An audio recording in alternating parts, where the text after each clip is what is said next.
Sim. Tá. Não, tá tudo certo.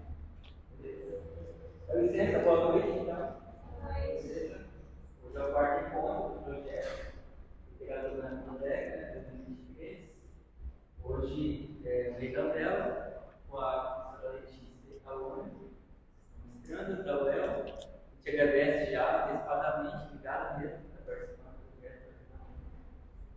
Tá bom? Boa aula para vocês, boa apresentação. Obrigada, Eric. Aí, a luz fica assim mesmo? Já dá pra... Deixa eu ver, passa. Deixa eu ver se vai ficar...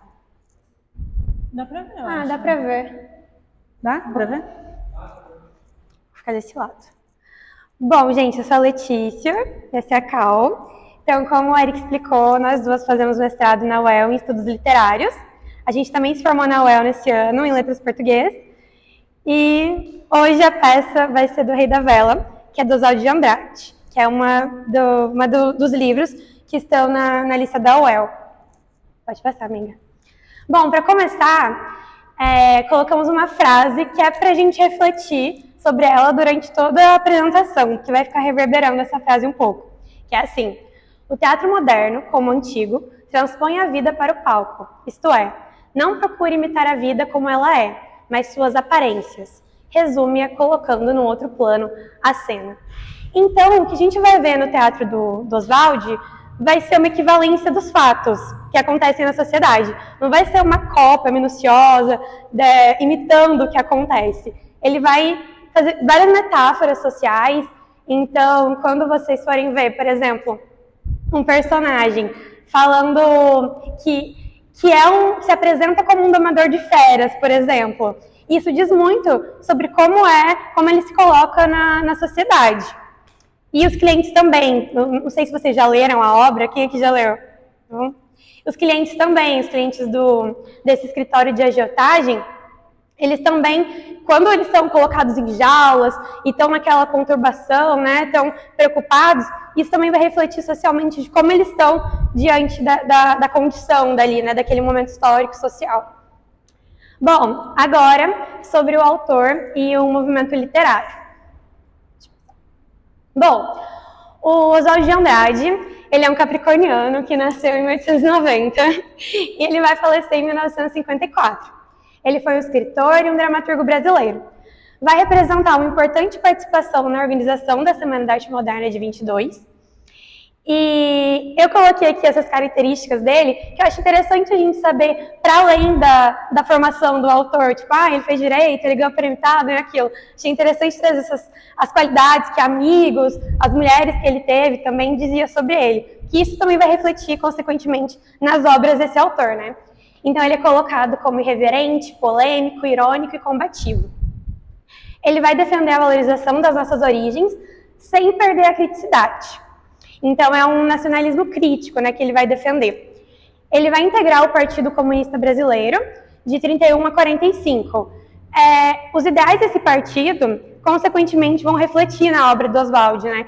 Então, alguns ideais, como, por exemplo, que eles criticavam o imperialismo britânico e norte-americano, nessa questão de serem países com comportamentos muito autoritários perante os outros países. Então, essa era uma das críticas, e isso a gente vai ver também refletido na obra do Rei da Vela. Bom, ele escreveu os manifestos Pau-Brasil em 24 e o Antropófago em 28.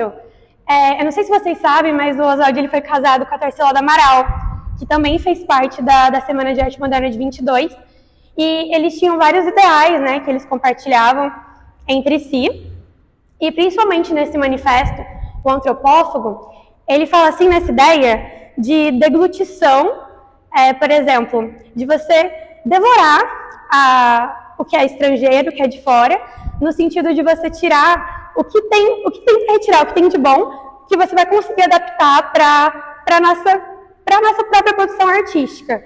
E que não faz sentido a gente importar ideias inspiradas sempre no de fora, sendo que não faz sentido para a nossa sociedade hoje, aqui do Brasil. Então, ele fala nesse manifesto sobre isso.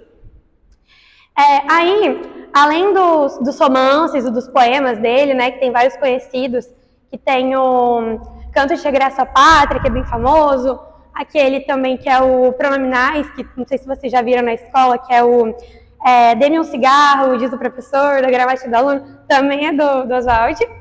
Então, além desses textos, ele também vai escrever 3 importantes textos dramáticos, que é O Homem e o Cavalo, em 34, O Rei da Vela, que foi em 1937, publicado, né? E A Morta, em 37 também. Só que ele não vai ver nenhum desses textos encenados. Então, ele só escreveu e publicou, mas ele nunca viu a encenação, que elas demoraram para acontecer. Bom, agora voltando para a gente falar um pouco do movimento literário, eu coloquei que os artistas e os pensadores da cultura da época propunham um profundo rompimento com os modelos estéticos e ideológicos que a arte vinha apresentando. Então, ele queria revolucionar o perfil que até então a gente tinha visto das artes, né? Inclusive, o próprio movimento modernista ele vai se inspirar nas vanguardas europeias. Nessa perspectiva, o teatro de Oswald merece destaque dentre os modernistas, dado que, a partir de sua proposta teatral, buscava descrever o homem contemporâneo e suas instituições, apontando para o ridículo da camada social privilegiada, concernente às suas relações interpessoais, presa a padrões de comportamento e pensamento de forma automatizada, mimetizada, superficial e não reflexiva. Então a gente vai ver que não só os personagens dessa peça, eles são postos de forma muito caricatural, mas também as próprias instituições sociais, como a família e a igreja, né? Ele vai sempre criticar essas instituições, porque ele vai falar assim, que elas acabaram por perder o seu valor, apesar de elas continuarem sendo fundamentais para a vida, elas só estão ali para fazer um papel de manutenção e de controle da sociedade, mas ele vai ver que os valores estão um pouco corrompidos, assim, nesse contexto da peça. Tá? Aí uma frase que eu retirei dele, que é: a arte está no mundo e se concretiza a partir da livre expressão do pensamento e não por meio de um pensamento orientado burocraticamente por padrões estéticos que servem ao deleite do burguês. A partir dessa frase, a gente vai ver que o Oswald, ele tinha essa crítica ao próprio cânone literário também, né? Que servia ali para continuar com esse pensamento colonial, com esse pensamento capitalista, né? Então ele vai sempre trazer isso nos seus textos e, consequentemente, está no manifesto também, né? Que ele traz uma crítica para as escolas literárias, né? Que vieram antes. Então vemos que é um cara que ele é bem combativo, né? Ele traz ideais revolucionários para modificar o perfil que a arte do Brasil estava propondo até então. Bom, agora a gente vai para o contexto histórico-cultural que essa peça foi escrita. Deixa eu tomar uma água antes.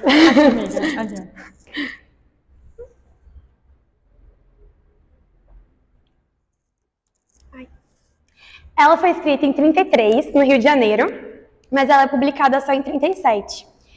Aí, ela só foi ser encenada lá em 67 pelo Zé Celso Martins Correia, do Teatro Oficina, lá em São Paulo. Pode passar. Bom, aí pra gente... Eu sei que é meio maçante a gente ficar falando desse contexto histórico e social, mas é muito importante ter essas informações, porque essa peça ela vai refletir muito o contexto da época, sabe? E eu também estava reparando nas questões dos vestibulares que caíram anteriormente, na Unespar, o EMP, e eles cobram também bastante relacionado com o próprio contexto histórico que ela foi escrita. Então vamos falar um pouquinho para a gente ter essa noção. Bom, então teve a crise de 29 nessa época. Vou dar uma colada aqui, né, porque a área não é muito história, mas vamos lá. Teve a crise de 29 nessa época, e ela foi marcada por 2 fatores antagônicos, que era o quê? A superprodução e o subconsumo. O que aconteceu? Estavam produzindo muitas coisas e não tinha quem comprar. E as pessoas também estavam comprando menos do que o que estava previsto, né, do que estava acostumado.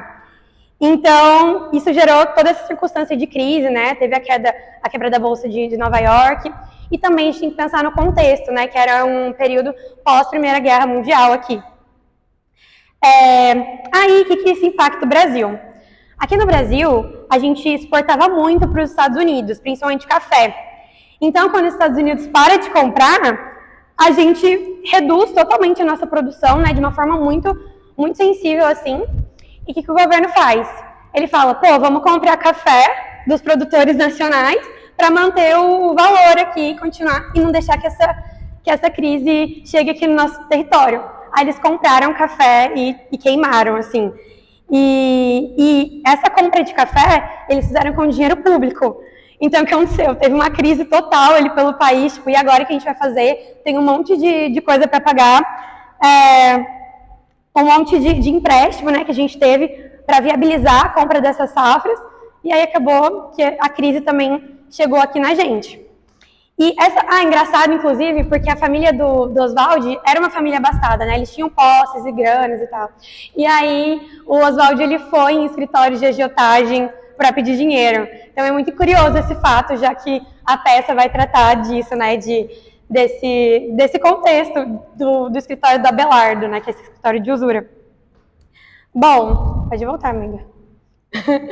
Aí eu coloquei que a economia brasileira ela era centrada na produção do café e o poder econômico pertencia aos fazendeiros ou ao que chamamos de aristocracia rural. Mas, com a crise internacional em 1929 e a Grande Depressão advinda da queda das ações da Bolsa de Valores de Nova York, o governo passa a exercer um papel importante na economia. Então, a partir disso, a gente vai ver a decadência dessas antigas oligarquias agrárias que comandavam, assim, né, o país, vamos dizer. A partir de então, nós temos a Revolução de 30, né, que foi essa revolta armada que envolveu as oligarquias de Minas Gerais, Paraíba e Rio Grande do Sul contra a dominação política paulista, né? E isso culminou, essa Revolução de 30 vai culminar na Era Vargas, que nós sabemos que foi um governo que durou muito tempo, né, 15 anos de governo, foi um governo centralizado, bastante centralizado no poder. Só que a gente também sabe que tiveram algumas mudanças bem conhecidas, né? Como a criação do Ministério do Trabalho, teve também ele que tomou essas medidas na crise de 29 para manter o café com esses valores altos e o Brasil tentar não sofrer tanto, né, com a crise.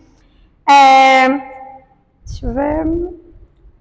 E essa centralização do poder, né, que eu falei para vocês desse período. Não vou me estender muito para a gente não demorar mais tanto, né? Mas daí, a partir da década de 30, com a Era Vargas, a indústria ela vai se valorizar e vai começar a modernizar o país. E isso também vai contribuir para essa decadência dessas oligarquias aí do café. Bom, e aí tudo isso que eu falei, a gente vê metaforizado muito bem na relação da Heloísa com o Abelardo I. Porque a Heloísa ela vai fazer parte dessa aristocracia decadente. Então era uma família que tinha muito nome, né? Tinha um brasão, só que acabou perdendo tudo, né? Então o que ela queria? Ela queria uma ascensão financeira de novo. E temos o Abelardo I, que era essa burguesia em ascensão, né? Que estava crescendo. E o Abelardo, ele queria se juntar com a Heloísa para continuar essa manutenção do capital, né, a herança, e também pelo status do sobrenome da família dela. Então é muito curioso essa submissão, essa junção entre essa aristocracia e essa burguesia que estava ascendendo aí no nosso país. O casamento deles, inclusive, a própria Heloísa vai citar que é um negócio, né? Então isso fica bem explícito para a gente também durante toda a peça. Bom, aí eu coloquei aqui que, como eu disse, né, que o Brasil passava por um período de grandes inovações do campo da indústria, do comércio, da tecnologia, e houve a chegada das primeiras grandes indústrias e, consequentemente, do capital estrangeiro, que vai abrir as portas do país para o comércio exterior. Esse capital estrangeiro, ele vai ter uma via de mão dupla, porque, assim, ao mesmo tempo que, a partir dele, o nosso país vai começar a investir em infraestrutura, no comércio interno daqui, os gringos, né, os estrangeiros, eles vão querer usufruir da nossa mão de obra barata e da nossa produção, né, que é também vantajosa para eles multiplicarem ainda mais o lucro. Eles viram que valia a pena fazer um certo tipo de exploração aqui do nosso país. Então, por isso que a gente fala que foi uma via de mão dupla. E o Oswald, ele vai refletir muito bem esse movimento dessas relações capitalistas ali no que diz respeito a esse capital estrangeiro. Então, eu separei um trecho que ele vai falar assim para o Abelardo II. Compromisso é compromisso. Os países inferiores têm que trabalhar para os países superiores, como os pobres trabalham para os ricos. Então isso vai refletir bastante esse movimento que eu falei para vocês da entrada do capital estrangeiro no nosso país, ou seja, a exploração também do Brasil, né, por eles. Bom, aí como eu disse, ele vai sintetizar esse período de crise econômica e dependência do capital estrangeiro. É bem curioso que daí ele vai faturar, eu coloquei, né, que ele vai faturar com a crise e com a morte. Porque, além desse escritório de agiotagem, o Abelardo ele também vai fabricar e vai vender as velas. As velas, elas carregam uma certa ironia, né, um certo sarcasmo, porque assim, as empresas elétricas, de energia elétrica, estavam falindo também por conta dessa crise. E o pessoal também não estava com dinheiro para ficar pagando energia. E a gente teve retrocedemos, né, vamos dizer assim, voltamos a usar a vela para economizar. E também tem uma tradição medieval que é que se enterravam os mortos com uma vela entre as mãos.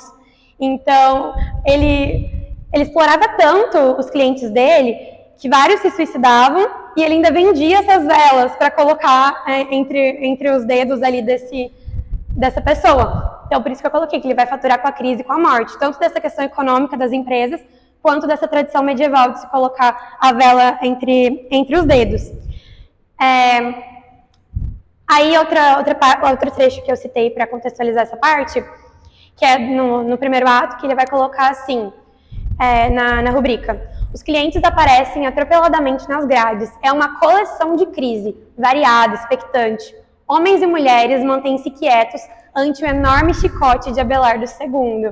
Então a gente vê também nessa condição das próprias pessoas, como elas estavam ali nessa coleção de crise, e nas jaulas como se eles fossem bichos mesmo, né? Essa coisificação das pessoas nessa época. Aí colocamos, né, que é uma metáfora de um Brasil que se vende ao capital estrangeiro, e que é essa crise moral, essa coisificação. Bom, agora eu vou falar um pouquinho sobre a peça. Então, quem aqui já leu? Poucas pessoas. Se vocês tiverem dúvidas no meio, pode perguntar, tá? Então, a peça, em concepção teatral, o Oswald ele não vai trazer nada de novo em questão de estrutura. O novo que ele traz pra gente são os temas que ele vai demonstrando ao longo do enredo. O primeiro ato acontece o seguinte: se passa num escritório, que é o escritório dele, vou mostrar um trechinho para vocês perceberem. Que essa é uma rúbrica, né, que é para mostrar para os atores como que vai ser encenado. Então ele fala assim: em São Paulo, escritório de usura de Abelardo e Abelardo, um retrato da Gioconda, caixas amontoadas, um divã futurista, uma secretária Luiz XV, um castiçal de latão, um telefone, sinal de alarma, um mostruário de velas de todos os tamanhos e de todas as cores, porta enorme de ferro à direita, correndo sobre rodas horizontalmente e deixando ver no interior as grades de uma jaula. Então a gente já vê que no escritório tem uma jaula, que é o que a Letícia comentou, que é onde fica os piores devedores, assim. Aí ali a gente tem a classificação desse prontuário que ele faz, né? Peça de gavetas com os seguintes rótulos: malandros, impontuais, prontos, protestados, e na outra divisão, penhoras, liquidações, suicídios, tangas. Pela ampla janela entra o barulho da manhã na cidade e saio das máquinas de escrever da antessala. Então a gente vê, nesse primeiro ato a gente tem o Abelardo I, que é esse agiota, que tem esse escritório, e tem o Abelardo II. Quem que é esse Abelardo II? Alguém assistiu a novela das 9? Não? Abelardo II, ele vai ser tipo o Ramiro da novela das 9, que ele é um empregado que faz tudo que o patrão tá mandando. E aqui ele vai entrar como um domador de feras, porque quando a galera que tá na jaula começa a fazer bagunça, né, querer sair, ele anda com um chicote e ele doma eles. Então ele vai ser essa espécie de controle do Abelardo I, vai ser o empregado do Abelardo I. E aí o Abelardo I, ele pergunta assim, né, diga-me uma coisa, seu Abelardo, você é socialista? Pergunta para Abelardo II. E ele fala, sou o primeiro socialista que aparece no teatro brasileiro. Aqui a gente já vê que eles sabem que eles estão encenando, que já é uma ruptura com o teatro que já vinha sendo. Então eles estão mostrando para o público que, ó, a gente está aqui, a gente está no escritório, mas a gente sabe que isso aqui é uma peça. Então tem essa quebra aí. E aí o Abelardo I fala, né? E o que é que você quer? Aí o Abelardo II fala, sucedê-lo nessa mesa. Guardem essa frase, que aí vai fazer todo sentido no final. Aí no primeiro ato, uma coisa importante que acontece é o primeiro cliente que chega. Esse primeiro cliente, ele é uma forma também de demonstrar, de apresentar esses dois Abelardos para o público, para vocês descobrirem como que ele é de fato com os clientes. E aí o Abelardo I fala, né? Traga o dossiê desse homem. Pois não, seu nome? O cliente fala. Embaraçado, com chapéu na mão, uma gravata, Manuel Pitanga de Moraes. Abelardo II, profissão. Eu era proprietário quando vim aqui pela primeira vez. Depois fui 2 anos funcionário da Estrada de Ferro Sorocabana. O empréstimo, o primeiro, creio que foi feito para o parto, quando nasceu a menina. Então, primeiro, ele era proprietário. Depois, no segundo ano, ele era funcionário. Então, ele já decaiu aí de classe social, né? Aí o Abelardo II fala, já sei, está nos impontuais, ou seja, faz tempo que ele não paga. Entregou o dossiê reclamando e saiu. Aí o Abelardo I, veja, isso não é comercial, seu Pitanga. O senhor fez o primeiro empréstimo em fim de 29, que aí é a crise que a lei falou, liquidou em maio de 1931, fez outro em junho de 31 e estamos em 1933. Reformou sempre, há 2 meses suspendeu o serviço de juros. Não é comercial. Então faz 2 meses que ele não paga o serviço de juros. Ou seja, o Abelardo, ele não está lucrando em cima desse cliente, que é um absurdo, né? Ele tem que lucrar. Pode passar. Aí o Abelardo I continua. O senhor sabe, o sistema da casa é reformar. Mas não podemos trabalhar com quem não paga juros. Vivemos disso. Coitadinho, né, gente? Aí ele continua. O senhor cometeu a maior falta contra a segurança do nosso negócio e o sistema da casa. Foi tipo um crime. Aí o cliente, há 2 meses somente que não posso pagar juros. 2 meses? O senhor acha que é pouco? Por isso mesmo é que eu quero liquidar, entrar num acordo, a fim de não ser penhorado. Que diabo! O senhor tem auxiliado tanta gente, é o amigo de todo mundo. Por que comigo não há de fazer um acordo? Aí ele fala, aqui não há acordo, meu amigo, há pagamento. Então esse reforço que ele faz, que aqui não tem acordo, que tem pagamento, é justamente o jeito que ele quer se colocar diante ao público. Então ele é esse cara capitalista que vai extorquir os juros dos devedores dele e ele não está nem aí para quem está passando fome, quem está passando necessidade. Pode passar. Ah, tá. Detalhe. Aí fechamos essa parte do cliente. Aí, continuando a história, o Abelardo I, ele tem uma noiva, que é chamada Heloísa. A Heloísa, ela é filha de um coronel. E esse coronel, aquela família tradicional brasileira, ela vai estar em falência também. E o que acontece? Ela precisa de um casamento para poder ascender socialmente de novo, para poder viver nos parâmetros que ela vivia. E quem tem dinheiro é o Abelardo. Então, eles têm um casamento ali por negócio, como a Lê comentou.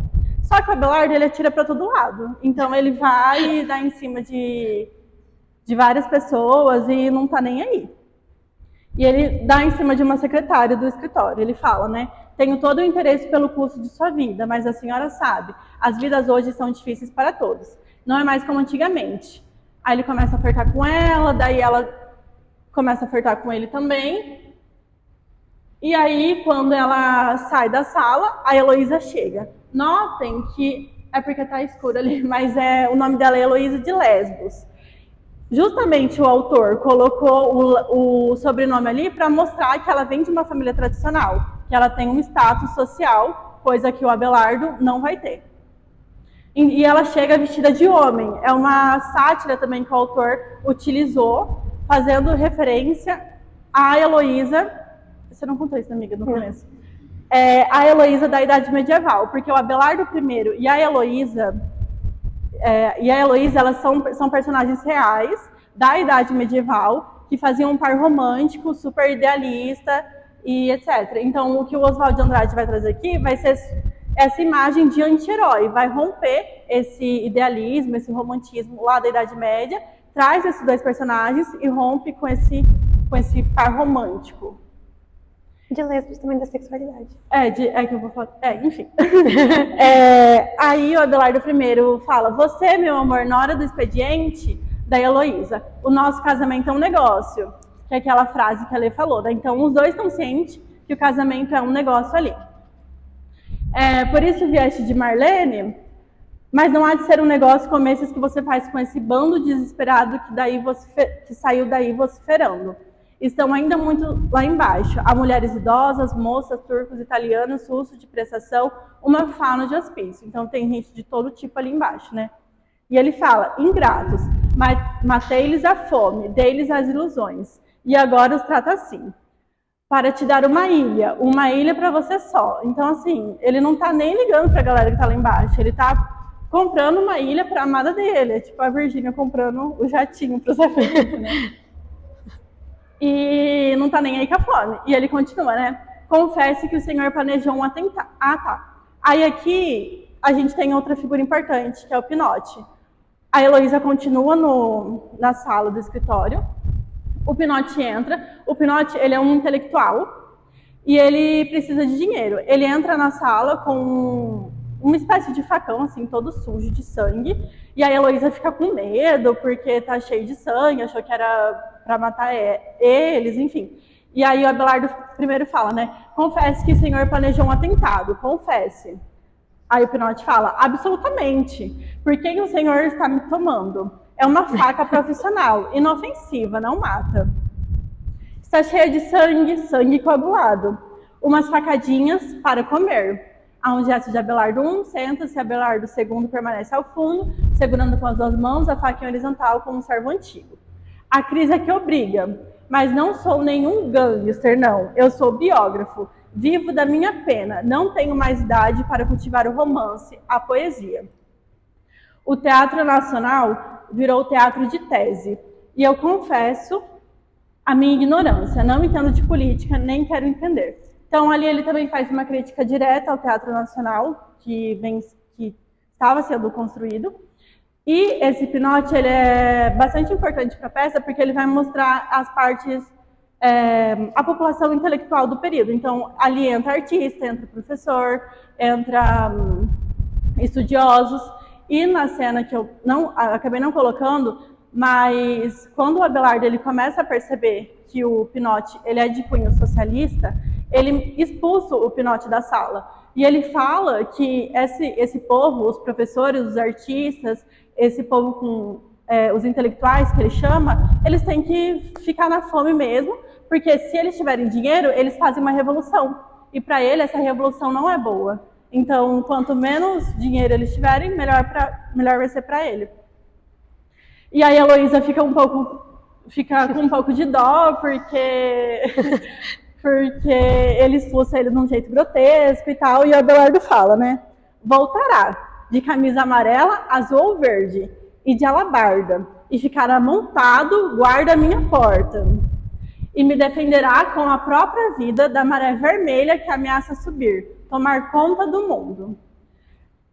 O intelectual deve ser tratado assim. As crianças que choram em casa, as mulheres lamentosas, fracas, famintas, são a nossa arma. Só com a miséria eles passarão a nosso inteiro e dedicado serviço. E teremos louvores, palmas e garantias. Eles defenderão as minhas posições e a tua ilha, meu amor. Então a gente vê claramente esse pensamento capitalista dele, né? E ele usa essa galera que está passando fome realmente como arma. Então a peça também traz essa crítica social.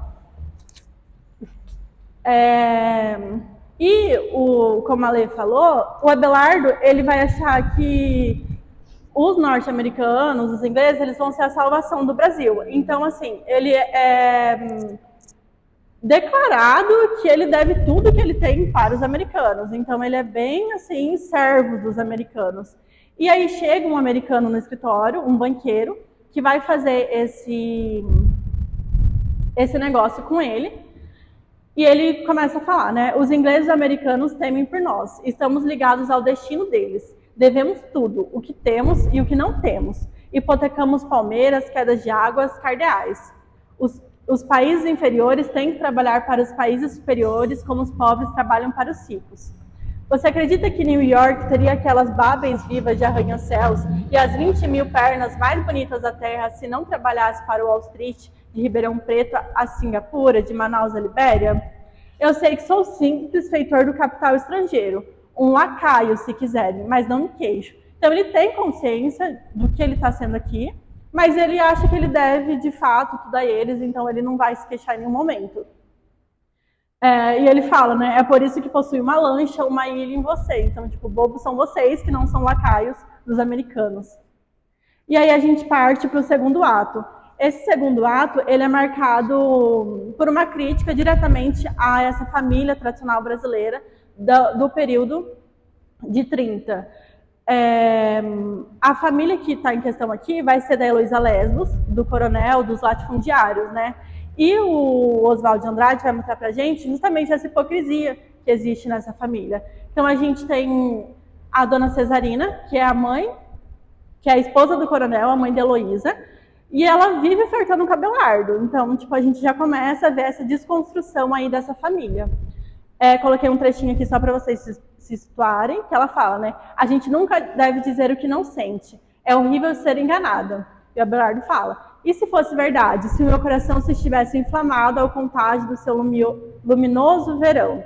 Então eles trocam esse flerte aí. A gente vai ter o Totófota do Conde, que é o irmão da Heloísa.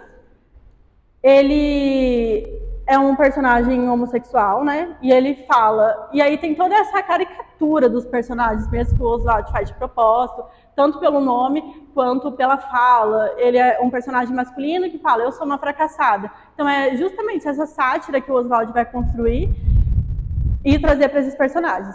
Aí ele fala, né, eu sou uma fracassada. Aí a dona Cesarina, meu filhinho, venha cá, benzinho do meu coração. E ele fala, não quero, me deixe. Como se todo personagem gay tivesse que ser dramático dessa forma. Então é realmente uma caricatura desse personagem. E a gente tem o Belarmino, que é o coronel, o pai da Heloísa. O Belarmino, ele está em falência, né? E ele quer manter essa aristocracia rural da família. Então ele chega no Abelardo, né, e fala, continuo sempre a apreciar a paisagem que se descortina desta ilha encantada, uma verdadeira ilha paradisíaca. Aliás, o Rio de Janeiro talvez seja mesmo a mais bela cidade do mundo. Deve ser. Que baia, a mais bela baia do mundo. Nem Constantinopla, nem Nápoles, nem Lisboa. Por que ele traz essa cena pra gente? Porque nesse segundo ato vai se passar nessa ilha, no Rio de Janeiro, mas ele traz o Rio de Janeiro específico e essa uma verdadeira ilha paradisíaca, porque a imagem que os americanos, que a galera de fora vê do Brasil. Então acha que tudo aqui é tropical, é calor, é gente na praia o dia inteiro. Então tem essa imagem de fora que é trazida aqui para a peça também. E aí vai ter uma parte nesse segundo ato que a Heloísa ela começa a pensar do porquê que a galera está queimando os cafés ao invés de distribuir para a galera ou de vender mais barato. Porque como a Lê falou, como os americanos não estavam comprando o café pelo preço que eles estavam oferecendo, ao invés de eles abaixarem o preço, não, eles falaram, vamos queimar, e é isso. E aí a Heloísa vai perguntar para Abelardo, e Abelardo vai falar para ela perguntar para o americano. E aí ela fala, né, dos meus braços, diga uma coisa, Jones, por que é que o Brasil não paga as dívidas com o café que está queimando? E o americano fala, no Brasil precisa de aviões, metralhices, muitos. Mas para quê? Trocar por café? Oh, good business, shut up. É verdade, a guerra, precisamos nos armar para a guerra. Aí ela questiona, né, mas guerra contra quem? Contra qualquer pessoa. Qualquer guerra, externa ou interna, é preciso dar emprego aos desocupados, distrair o povo. Então, do que o Abelardo quer distrair esse povo? E trocar cafés pelos armamentos que estão sobrando lá fora, as sobras da corrida armamentista. Você não vê logo? Ou então contra a Rússia. A Rússia está aporrinhando o mundo. Então, ele tem medo dessa maré vermelha, né, que ele chama, do comunismo, atingir esse Brasil ideal para ele, e aí ele quer já ir para a guerra, armamento, enfim. E aí entra um personagem chamado Perdigoto. O Perdigoto, ele vai oferecer para o Abelardo um projeto. E aí ele fala assim para Abelardo, né? Tem um projeto, dar-lhes ocupação, aproveitá-los. E ele fica meio curioso, né? Que ocupação pode ter essa ralé? E ele continua, uma camisa de cor basta, armas, munições. Aí o Abelardo já tocou que ele queria dinheiro. E o Perdigoto, ele é um personagem que ele é jogador, então ele perde muito dinheiro jogando. Então o Abelardo fica com essa dúvida, será que ele quer dinheiro para jogar de fato ou para fazer esse projeto que ele tem, né? E aí o Perdigoto continua, fora de brincadeira, a situação obriga a isso. Organizemos uma milícia patriótica. Que acha? Nos instalaremos provisoriamente na casa central. Combinaremos com os outros fazendeiros. Arrolaremos gente, a capanga está sempre pronta. Será o nosso quartel-general. E se a coluna der um pio, será um massacre. Processos conhecidos. Claro, os corvos engordarão e a paz voltará de novo sobre a fazenda antiga. Aí o Abelardo ele fica em dúvida, mas essa milícia patriótica vai ser muito a favor dele, né? E aí ele fala, quanto que você quer? E o Perdigoto fala, né, 10 contos. Daí ele fica meio em dúvida, mas ele dá. Ele fala, sei que vai jogar esse dinheiro, tentar uma última parada, parasita, mas sua ideia não é má, não deve ser sua. Aliás, é uma cópia do que está se fazendo nos países capitalistas em desespero. Então aqui ele já vê que essa ideia vai favorecer ele, porque se os outros países estão fazendo, logo, para ele também ele vai ser importante, né? Pode passar.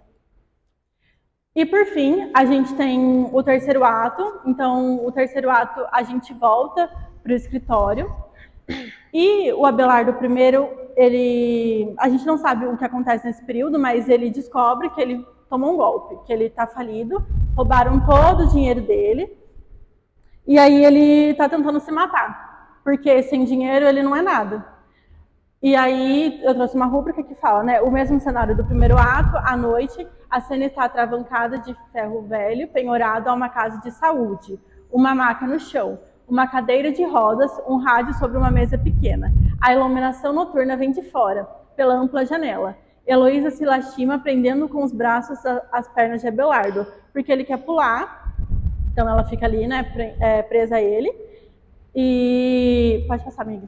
E aí eles descobrem que quem deu esse golpe foi a informação que eu pedi lá para vocês guardarem, que é o Abelardo II, porque ele fala que ele quer sucedê-lo nessa cadeira, né? E ele, de fato, ele vai conseguir suceder. Então ele é aquele socialista que tem o sonho de ser o patrão um dia. E aí o Abelardo II fala, por que fez essa loucura de tentar se matar, né? E ele fala, o homem não tem importância, a classe fica, resiste. Então o que tem importância aqui para o Abelardo vai ser essa classe social, vai ser essa manutenção de riqueza. O poder do espiritualismo, metempsicose social. E o Abelardo continua, né? Quer que chame um médico? Porque aí, gente, ele deu um tiro. Então ele está morrendo aos poucos, né? E ele continua, né? Para quê? Para constatar que eu revivo em você e, portanto, que Abelardo rico não pagará a conta de Abelardo suicida? Pode salvar-se ainda. Como fica essa pobre moça no desamparo? E ele aponta para Heloísa, né? Quer um padre, pode ainda realizar o casamento. E ele continua, né? Que necessidade tem de você casar com a minha noiva? Vai tê-la virgem e de branco. Então ele oferece a noiva dele para o Abelardo II. Tudo para a classe, para se manter essa classe social. E aí o Abelardo fala, virgem, Heloísa virgem, ele fica em dúvida, assim, mas ele não sabia, né, que a Heloísa era virgem. E o Abelardo I, se o americano desistir do direito da pernada, pernada era o termo que eles se referiam para a virgindade da moça na época. Então a primeira noite é esse direito da pernada. E para ver que ele é tão capitalista e tão dependente dos americanos, que ele daria a pernada pro americano se ele quisesse e porque ele acha que ele deve tudo para os americanos, né? E aí o Abelardo continua, né? Sim, o direito à primeira noite é a tradição. Não se afobe, pequeno burguês sexual imaginoso. Não se esqueça que estamos num país semicolonial, que depende do capital estrangeiro, e que você me substitui nessa Copa Nacional. Diga, onde escondeu o dinheiro que abafou? Pode mandar. Que dinheiro? O nosso, o que sacou às 10 horas precisas da manhã. O dinheiro, Abelardo, o que troca de dono individual, mas não sai da classe. O que, através da herança e do roubo, se conserva nas mãos fechadas dos ricos. Eu te conheço e identifico, homem recalcado do Brasil. Então, ele começa a descrever um pouco do Abelardo agora que ele tem dinheiro, né? Produto do clima, da economia escrava e da moral desumana que faz milhões de onanistas desesperados e de pedraças. Com esse sol e essas mulheres para manter o imperialismo e a família reacionária. Conheço-te, fera, solta, capaz dos piores propósitos, febrônio dissimulado das ruas do Brasil.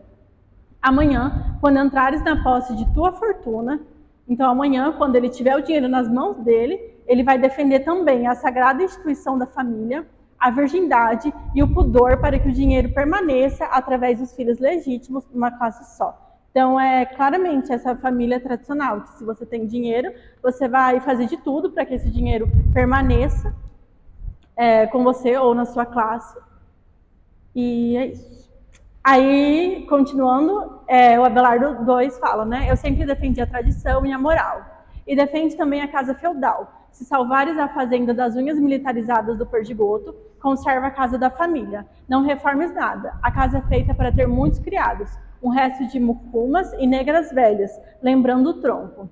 E um grande quarto frio para 2 seres que se traem e se detestam dormindo na mesma cama e orando no mesmo oratório. A casa antiga, colonial, um mundo que resiste. Então, uma crítica direta a essas famílias.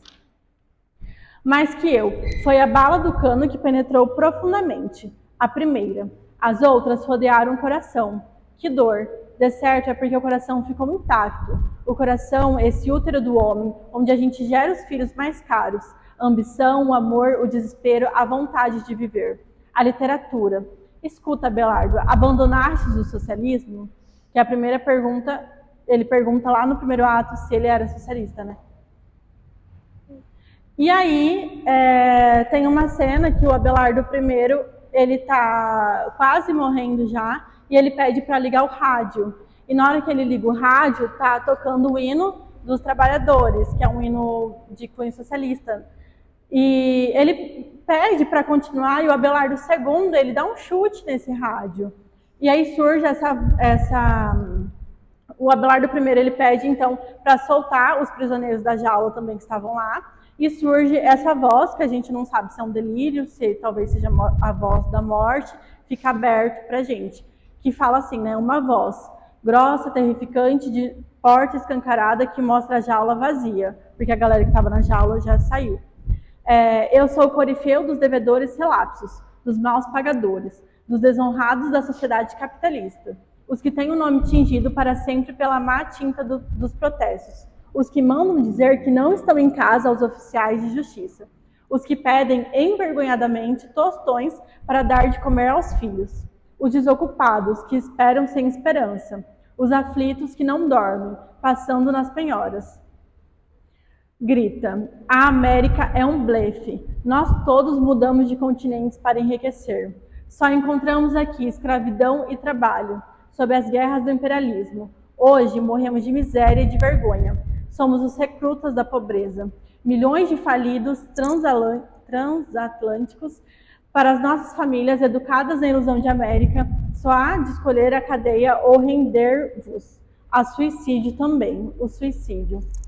Então também faz essa crítica à situação atual do período, né, do Brasil. E aí a gente tem o ato final, que o Abelardo I, ele, na beira da morte, ele pede uma vela também, porque ele também quer ser enterrado com uma vela, e ele ganha a vela mais barata. Então, o cara que é o rei da vela, ele é enterrado com a vela mais barata de todas. E aí a Heloísa vai hesitar um instante perto do morto, depois ampara-se sobre o ombro de Abelardo II, que a mantém estreitamente no centro da cena. Então a Heloísa e o Abelardo II, eles se casam para fazer essa manutenção da classe social.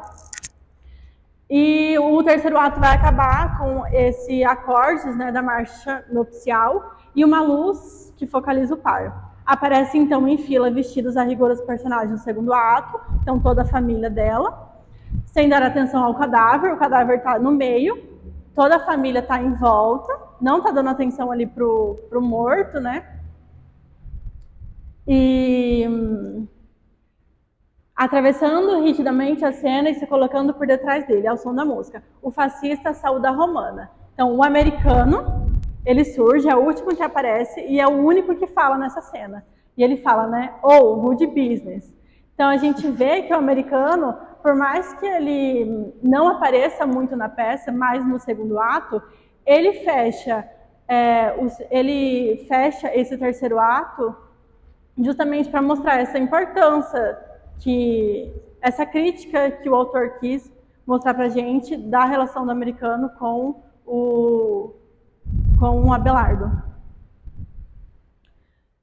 Dúvida, gente? Não?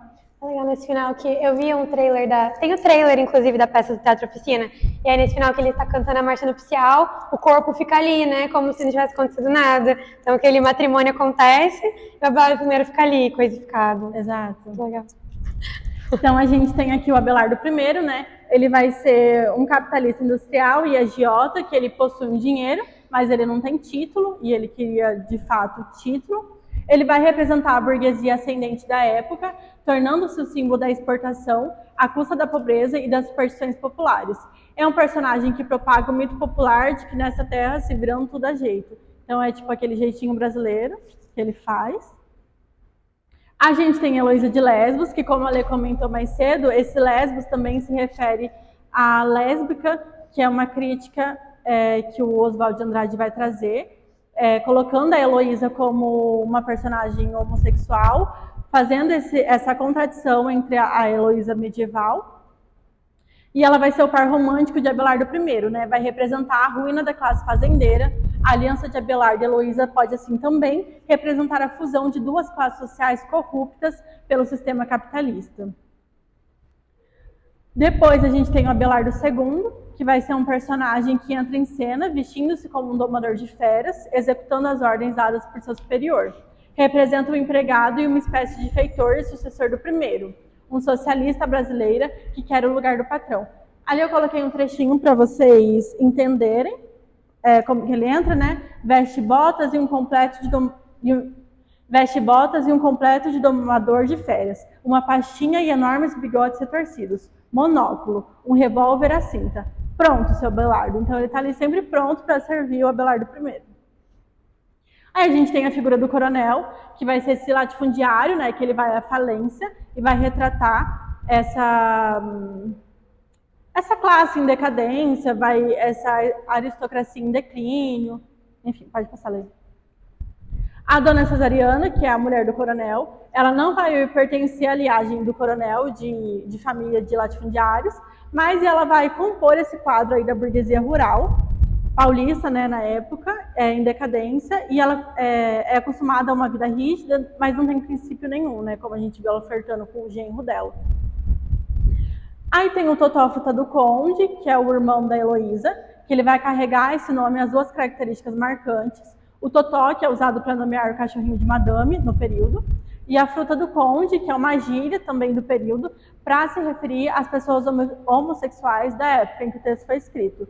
Então, o Oswald também vai trazer essa crítica e esses personagens bastante caricatos, assim, justamente para dar essa intenção de humor. Temos o Perdigoto, que ele vai ser representando um ativista do movimento integralista, que era um movimento fascista do período.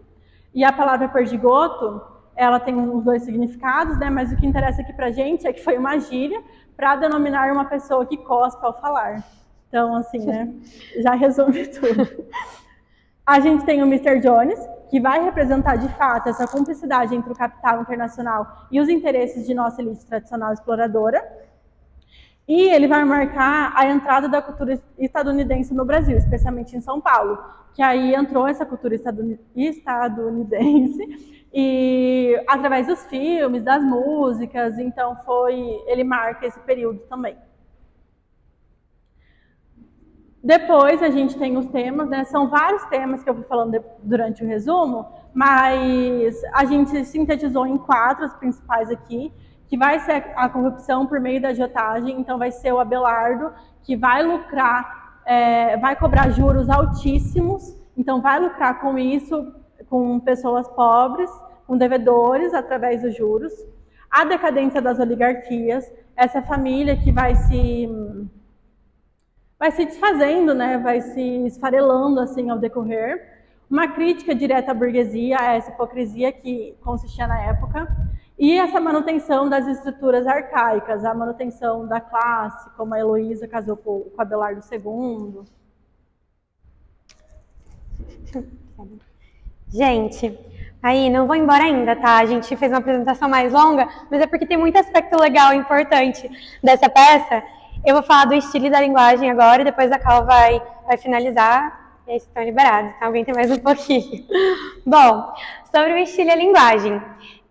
Enquanto a Cal tá falando esse texto, eu percebi que às vezes eu dava uma risadinha assim, é porque esse texto do Oswald, ele traz um riso meio constrangido assim na gente, né? Então a gente dá risada de alguns trechos assim.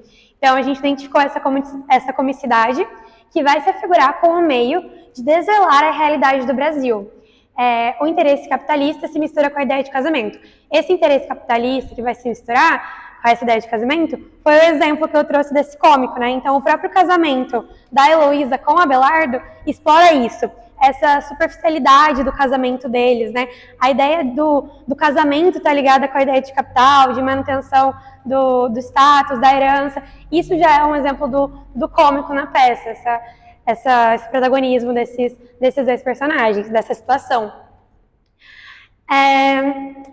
Aí eu coloquei, né, que o ataque à estrutura social brasileira e a reprodução quase que perpétua das elites se fez com caricatura dos tipos sociais que recriam a realidade, apontando outras perspectivas. A comicidade também, ela acontece por meio das palavras que o autor traz, né? Isso é muito evidente, sobretudo no que concerne a onomástica. A onomástica é esse ato de nomear, né, desses nomes próprios que ele coloca. Então, isso acontece no nome das personagens e no próprio título da obra. O nome das personagens, a Cal falou um pouco com vocês sobre a Heloísa de Lesbos, o Totó, e aí tem uma que eu vi também, que é a Dona Polaca, que eu acho que é tia, é da família do coronel. Aí eu fui pesquisar e vi que Polaca é um sinônimo bem ultrapassado também, assim, para prostituta. Então, ele traz implícitos, assim, essa comicidade por meio do ato de nomear todos os personagens aí, e no próprio título da obra, né, como eu expliquei para vocês, que ele faz essa ironia com a questão da crise que estava assolando o nosso país. Aí, pode passar, Cal. Eu achei legal trazer esse trecho, porque é exatamente aqui que ele vai explicar o porquê o nome O Rei da Vela, né? É bem legal, ele fala assim: o rei da vela miserável dos agonizantes, o rei da vela de sebo, da vela pequena burguesa, dos oratórios e das escritas em casa. As empresas elétricas fecharam com a crise. Ninguém mais pôde pagar o preço da luz. A vela voltou ao mercado pela minha mão previdente, mas a grande vela é a vela da agonia. Olha isso, né? Então, aquela pequena velinha de sebo que espalhei pelo Brasil inteiro. Num país medieval como o nosso, quem se atreve a passar os umbrais da eternidade sem uma vela na mão? Então, essa questão da tradição medieval que eu coloquei para vocês, do porquê do nome, né? O Rei da Vela, essa espécie de dualidade. Bom, continuando no estilo e na linguagem, ele traz vários diálogos provocativos, né? Ali é uma linguagem coloquial, não é muito formal. E esses diálogos que são provocativos entre os personagens, eles são frequentemente carregados de ironia e de sarcasmo. Os personagens expressam opiniões extremas e absurdas, o que amplifica a crítica social e a política presente na obra. Aí eu separei alguns trechos que exemplificam essa questão do estilo e da linguagem, e esse daqui é no momento, no terceiro ato, quando o Abelardo I ele vai se matar e o Abelardo II chega lá, E aí, assim que ele chega, eles têm esse diálogo, e o Abelardo II ele vai se fingir de sonso ainda aqui, ele não vai entender, né, porque o Abelardo I quer se matar. Aí ele fala assim, mas que houve? Que foi? O que é isso? Meu Deus! Tipo, o que tá acontecendo, né? Aí o Abelardo I, nessa parte, achei demais, que ele fala, não, foi você que quebrou, ladrão de primeira viagem. Fez bem, pouparemos a luz elétrica. A conta do mês passado foi alta demais. Acenda todas as velas, economia em regressão. As grandes empresas estão voltando à tração animal. Estamos ficando num país modesto, de carroça e vela. Também já hipotecamos tudo ao estrangeiro, até a paisagem. Era o país mais lindo do mundo. Não tem agora uma nuvem desoneada, mas não irá ao suicídio. Isso é para mim. Então ele tem noção, né, do atraso e toda essa questão da vela, da luz. Isso tá na nossa cara o tempo inteiro na peça, essa consciência que o Abelardo I expõe. E é legal que o Oswald, ele, no movimento modernista, ele fala dessa consciência coletiva que a arte, né, o Brasil tem que ter. E isso está totalmente expresso nessa obra, né, essa tomada de consciência. Aí, um trecho que eu achei legal, que a Cal também citou, da Dona Cesarina, dela flertando com o Abelardo. Aí eu achei demais, que ela fala, o senhor sabe que eu não posso beber champanhe. Outra noite, quando dançamos aquele foxtrot, que é um tipo de dança, eu não sabia, mas é uma dança mais sensual assim, né? Me pôs na chuva. Depois começou com aquelas graças e aquela imoralidade. O senhor não sabe que Deus não quer que a gente diga as coisas que não sente? Que é pecado mortal cobiçar a mulher do próximo? Vai pro inferno. A mulher do próximo, assim, sogro dele, né? Aí ele fala, não, eu já sei que eu vou pro purgatório. Aí passa um pouco e ele fala, meu Vesúvio, que é esse vulcão. E ela ri e ameaça ele, né? Falando, olhe que eu ainda acendo. Então toda essa questão cômica, dessas situações constrangedoras, assim, né? Do cara flertando com a própria sogra, né? Pode passar. Aí, do Perdigoto, eu achei bacana também. Ele coloca na rubrica, né? Perdigoto entra, choca as botas e faz uma saudação militar cabalística. Então a gente já conhece um pouco da índole desse ser. Abelardo senta-se sem responder. Essa rubrica aqui que eu coloquei, ela é curtinha, mas o Oswald, ele traz algumas rubricas bem longas, assim, detalhadas, e até nelas, isso é importante, gente, essa questão das rubricas, sempre cai nas provas, assim, e elas são bem detalhadas, e também ele coloca ironia nas próprias rubricas. Teve uma do terceiro ato, que é quando eles chegam segundo ato, a ilha? Na ilha. Quando eles chegam nessa ilha tropical, ele vai descrever a ilha sobre a visão do estrangeiro, não é da visão da gente, né? Se a gente visse essa descrição, a gente ia dar risada, né? Porque é uma visão de fora, dessas morenas seminuas, uma rede do Amazonas. Então, essas questões bem caricatas que ele coloca não só nos diálogos, mas também nessas rubricas. Então, eu coloquei aqui. O que quer comigo? Aí vocês vão acompanhando os personagens que eu não vou ler, não. Ó, propõe um negócio. Mais um? Não conhece outro endereço? É uma transação que o interessa. O senhor é um crápula. Quem é o senhor para me dizer isso? Aí olha o que o Abelardo fala, o Perdigoto, né? Essa questão do diálogo provocativo. Um homem que matou a fome da sua família antes mesmo de entrar nela. Então Abelardo, como esse burguês ascendendo, vai matar a fome dessa burguesia, dessa aristocracia em decadência ali, né? Aí o Perdigoto fala, cão, insulta-me. Estou habituado a isso. Na fazenda ainda uso o chicote. E ele ainda querendo crescer pra cima do Abelardo nessa situação. A Abelardo dá uma nele, gostosa aqui, que ele fala assim, mas não comigo, sabe? Insulta e maltrata os que trabalham, os que lhe deram as belas roupas com que perde rios de dinheiro na hípica e no automóvel clube. Felizmente, isso acabou, meu amigo. Então é muito engraçado. O Abelardo, ele é um personagem muito assim, tem essa dualidade, porque ao mesmo tempo que ele é um babaca, ele também tem uma consciência, às vezes, né, de dar umas patadas dessa no Perdigoto. Pode passar. Essa parte aqui, lembra que eu falei pra vocês que ele também traz essa crítica às instituições e não só aos personagens?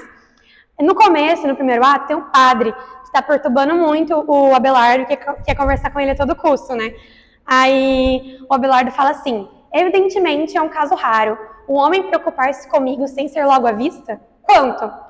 Aí o Abelardo II fala, ele prefere tratar desde já do seu testamento. Então, olha o interesse desse padre ali no dinheiro do Abelardo, né? E aí, isso corrompe totalmente o valor do que a igreja prega, assim, né? Tá interessado no capital do Abelardo? É uma crítica que ele já coloca. Aí o Abelardo I fala, inútil, eu morro ateu e casado. Abelardo II fala, é isso mesmo que ele quer. A viúva cuidará bastante de sua alma, que terá ido para o purgatório. Pode passar. Aí a questão do metateatro.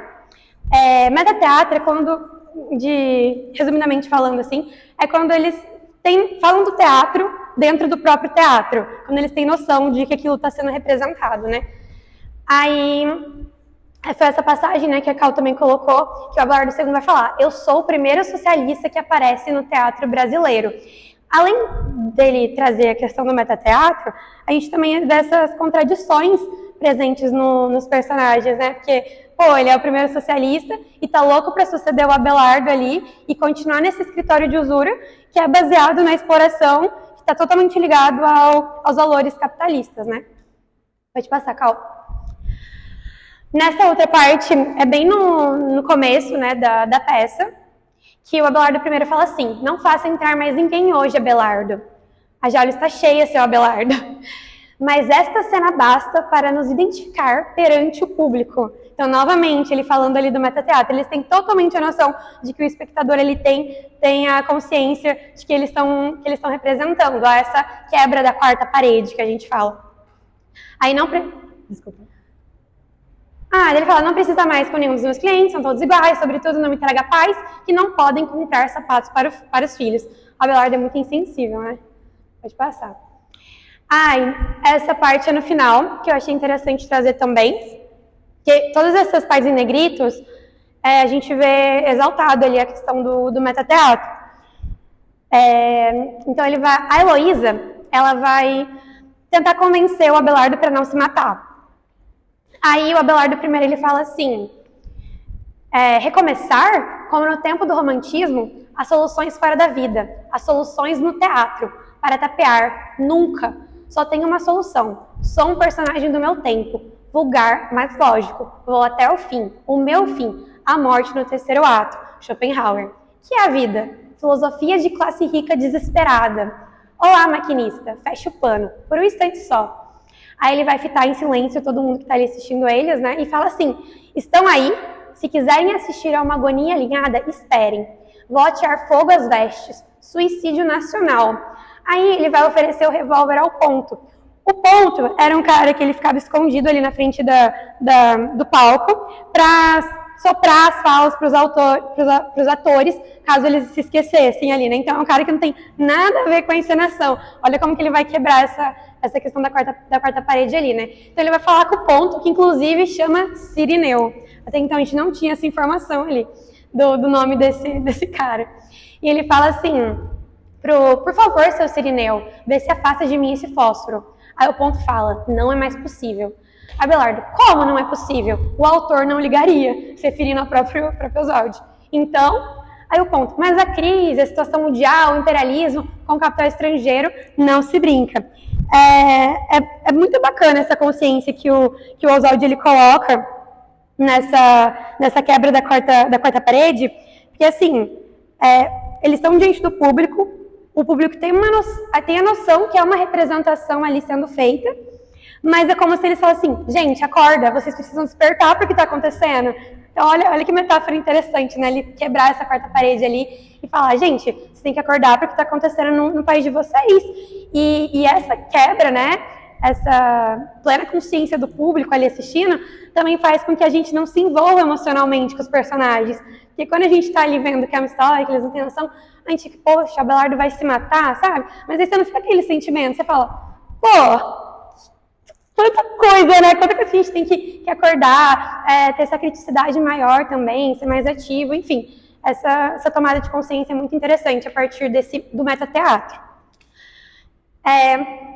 Aí, para finalizar essa questão do estilo e da linguagem, para finalizar, a paródia, ela é um tipo de intertextualidade.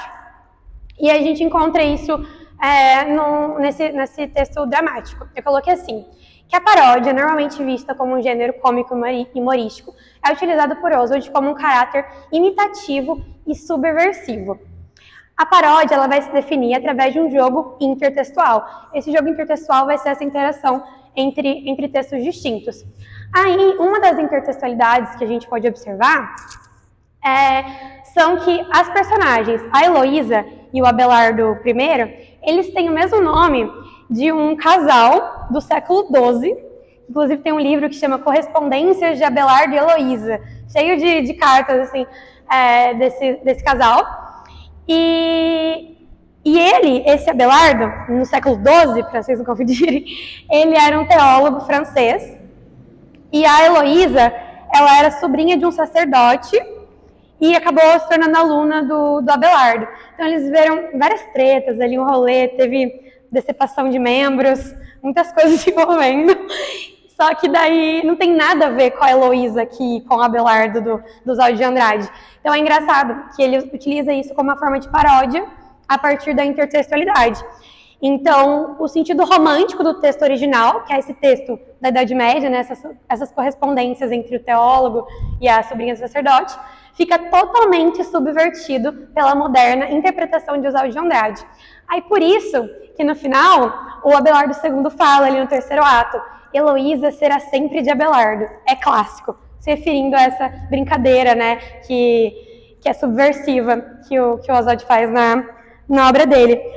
Ele também, ele que falou aquele to be or not to be, that is the question, que vem do Hamlet, né? Ser ou não ser, essa questão, né? Então, ele sempre brinca com essa questão intertextual que está ligada com o que eu falei lá no começo sobre o movimento modernista. Que o movimento modernista falava em um dos manifestos do Oswald dessa antropofagia, de devorar aquilo e colocar para fora de um jeito que esteja ligado com a nossa própria realidade, e o Oswald faz essa antropofagia através da paródia. Então ele vai sugar desses textos, né, devorar desses textos essa questão para transformar fazer de uma outra forma aqui nessa peça. Bom, é isso essa parte. Bom, então a gente vê... Gente, eu juro, tá terminando.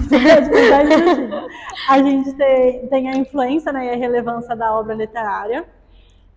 Para começar, a gente tem essa relevância nos dias atuais. A gente viu trechos e trechos que se encaixaria perfeitamente nos dias atuais. Deixa eu achar um aqui. Tá? Pera.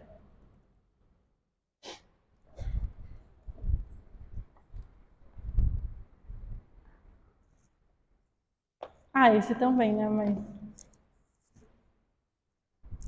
Aqui. Pensando, assim, na nossa atualidade, né? Que ele fala de camisa amarela, azul ou verde. E depois ele repete, né? E me defenderá com a própria vida da maré vermelha que ameaça subir, tomar conta do mundo. Então, o que a gente pode trazer para o nosso contexto? Igual os últimos 4 anos, que teve essa defesa de camisa amarela, verde, né, e azul, e que a galera defendeu com a própria vida, por rede social, por protesto, enfim. Mas a gente consegue trazer essa peça lá dos anos 30 e trazer para 2023, 90 anos depois, e ela ainda não é uma peça velha, a gente consegue se identificar com ela. Então, isso quer dizer que a peça ela não envelhece, que ela se trata também de um assunto atual. E a Mendonça, ela vai publicar um artigo numa revista que ela fala, né? Ao atravessar o espaço-tempo, o Rei da Vela discute ainda o anacronismo do país, que é justamente essa questão foi discutida lá em 1930, mas que serve também para o momento atual. Ou seja, nada mudou, né? Sua subserviência ao capital estrangeiro, a manutenção de estruturas arcaicas e o convívio entre oligarcas, fascistas e capitalistas globais. A gente vê que, infelizmente, ainda é uma peça que a gente consegue trazer para a nossa realidade. Na literatura, foi a partir do Rei da Vela e da Semana de 22, é claro, que os escritores iniciaram as suas críticas tanto à política quanto às questões econômicas e sociais da época. Além disso, os próprios artistas eles começaram a obter um rigoroso engajamento político, eles viram a importância disso tanto para a obra quanto para a vida pessoal, e uma pretensão de revolucionar o mundo através da arte, como a Lei já tinha comentado. Então, esses valores se fixaram até nas obras atuais, tanto literárias quanto questão de música, teatro, enfim. Na literatura, teve essa inovação estética, a crítica à tradição literária, então ele critica tanto o teatro, que que estava fazendo, quanto à literatura. O regionalismo que ele coloca aqui, mas não de uma forma ideal, como os românticos colocavam, ele coloca mais os naturalistas, né? Ele coloca uma forma de fato para criticar. O uso da linguagem coloquial, então a gente vê falas bastante do dia a dia mesmo. A liberdade na forma e o nacionalismo crítico. E por fim, a gente colocou uma frase que é para encerrar, que é: o teatro deve refletir a desordem do mundo. Eis o assunto da arte. Então, se o mundo estiver em ordem, a arte não vai ter assunto para se tratar, basicamente isso. Essas são as nossas referências e é isso, gente. Espero que vocês arrasem no vestibular. A gente ia colocar a questão, mas a gente percebeu que estava muito longo. Mas tem várias, né, no Google para vocês fazerem com gabarito. E dá para fazer uma testada ali para se preparar. Obrigada por terem vindo.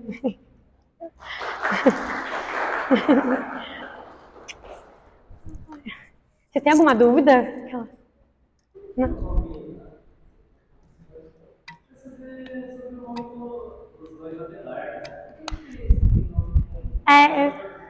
Eu esqueci de falar isso, mas é uma boa observação.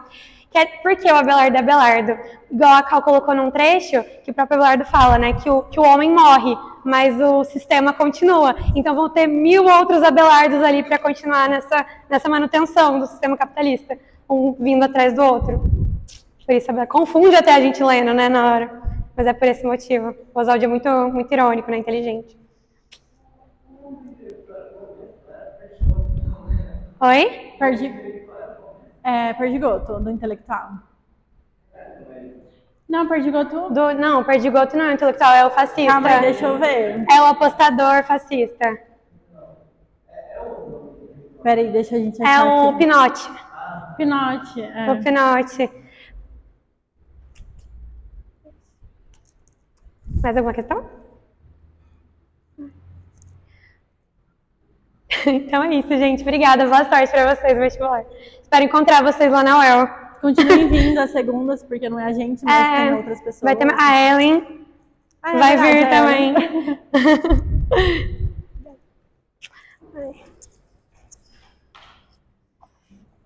Qual que foi essa da Ellen? Você fez quase desmaiar quando você chegou. Nossa, quase desmaiei. Nossa, na hora que eu vi ela, eu fiquei nervosa, velho. Eu falei, não, tá de boa, né? Aí quando ela entrou na minha perna, eu falei assim, ó. Mas foi bom você não ter avisado. Não, se tivesse avisado. Pior que eu cheguei atrasada, que assim, eu não venho no centro quase. Podia chegar mais no... Tá. E aí, assim, eu saí de casa, era 15:06, só que eu peguei um trânsito subindo da Gleba pra cá. E aí, se você erra pra entrar numa rua, eu fui parar lá no terminal, fazer o retorno lá e voltar pra cá. Então, eu demorei um monte. O Uber também tava muito caro. A minha casa é aqui perto, cobrou R$15 o Uber, fiquei chocada. É que eu nunca tinha vindo aqui. É o trânsito. Nossa, é o trânsito. Quer carona? Eu não sei. Eu vou descer, eu quero, eu aceito. Tá bom. Eu vou subir uma caroninha. Esse equipamento é de vocês? Não, ele trouxe. Ai, gente, não sabe. Acho que é o Zanetti.